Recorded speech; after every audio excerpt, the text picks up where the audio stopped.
Di bulan Ramadan atau bulan tarbiyah itu, sebagai medan tarbiyah itu, Allah Subhanahu wa taala menurunkan Al-Qur'an kepada Sayyidul Bashar, manusia termulia. Sehingga ada ulama yang sampai membuat syair, hampir-hampir saja kedudukan muallim, orang yang mengajar atau pendidik, itu sama kedudukannya dengan Rasul. Hampir saja.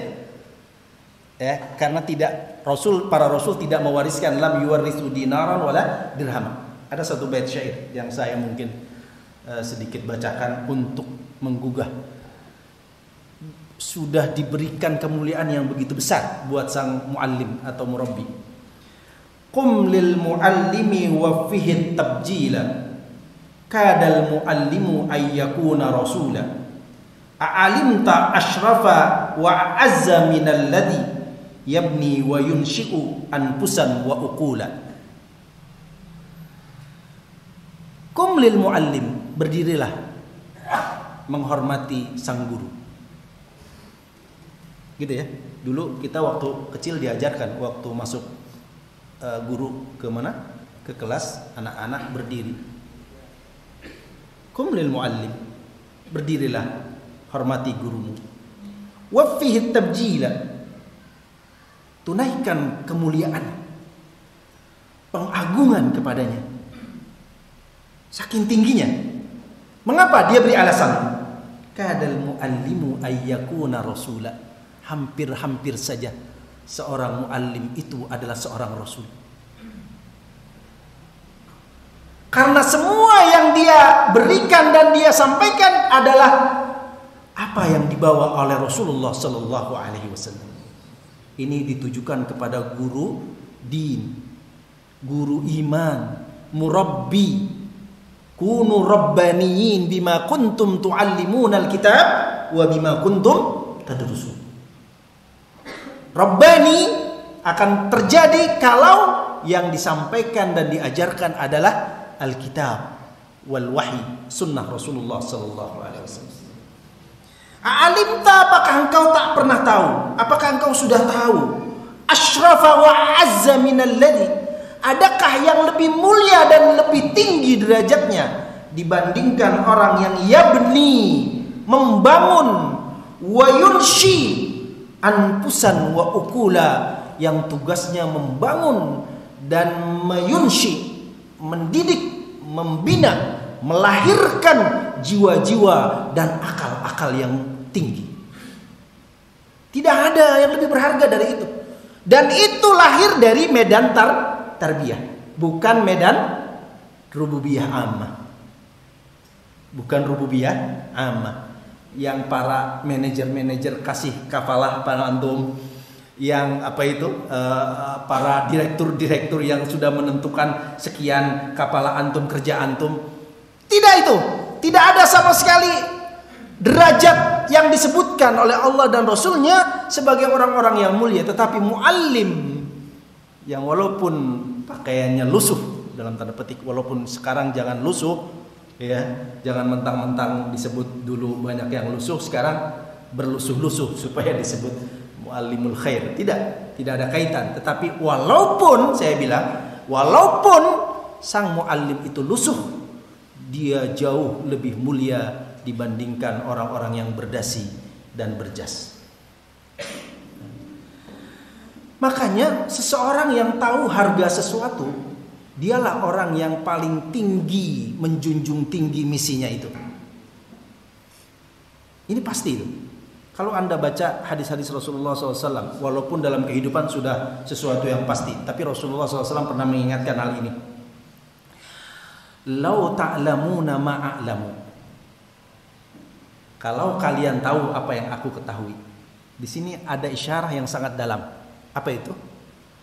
Bahwa semakin orang tahu tentang apa yang Rasulullah SAW ketahui, maka semakin kuat misi dia dalam membawa risalah Rasulullah SAW. Semakin melemah pengetahuan dia terhadap apa yang dibawa oleh Rasulullah SAW, semakin lemah pengikutan dia kepada Rasulullah SAW. Yang lain yang lebih dia buru dibandingkan memburu apa yang dibawa oleh Rasulullah SAW. Makanya orang yang diberikan apa yang dibawa oleh Rasulullah itu, dia telah mengambil semua hadzul wafir, bagian yang sempurna, totalitas dari apa yang diberi anugerah kepada Rasulullah sallallahu alaihi wasallam. Ini kita bisa lihat dari perjalanan orang yang paling dimuliakan oleh Allah Azza wa Jalla. Di dalam Al-Quran disebutkan bahwa di saat situasi dalam keadaan perang, maka ada dua golongan yang mempunyai derajat yang sama kemuliaannya. Yang pertama mujahid fisabilillah, yang kedua orang yang tafaqquh fiddin. Dua golongan yang disejajarkan oleh Allah Subhanahu wa taala. Jangan sampai semuanya jihad fisabilillah perang, tapi ada yang harus ada tafaqquh fiddin. Pertama. Kedua, di saat negeri-negeri Islam itu berada dalam kemuliaan dan ketinggian keemasan, maka yang termulia dari mereka adalah para ulama.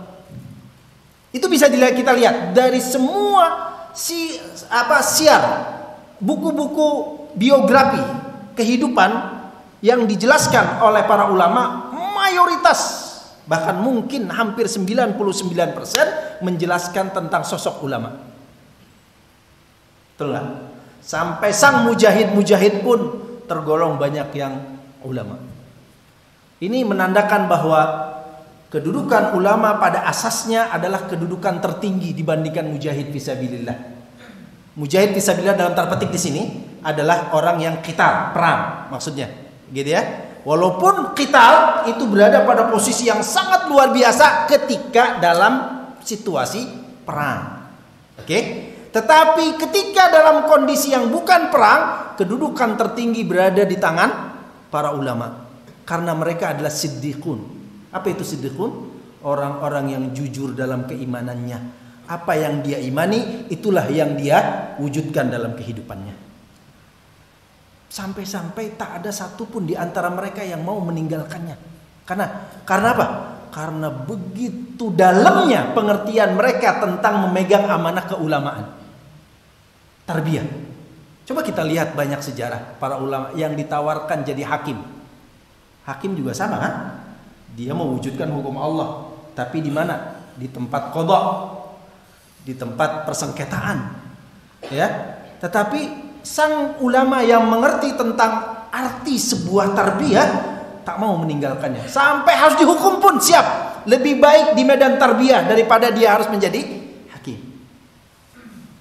Bahkan banyak para ulama yang wafat dalam keadaan mengajarkan ilmu. Nggak mau berhenti sampai siap mati. Lebih baik mati di medan tarbiyah daripada mati di medan yang lainnya.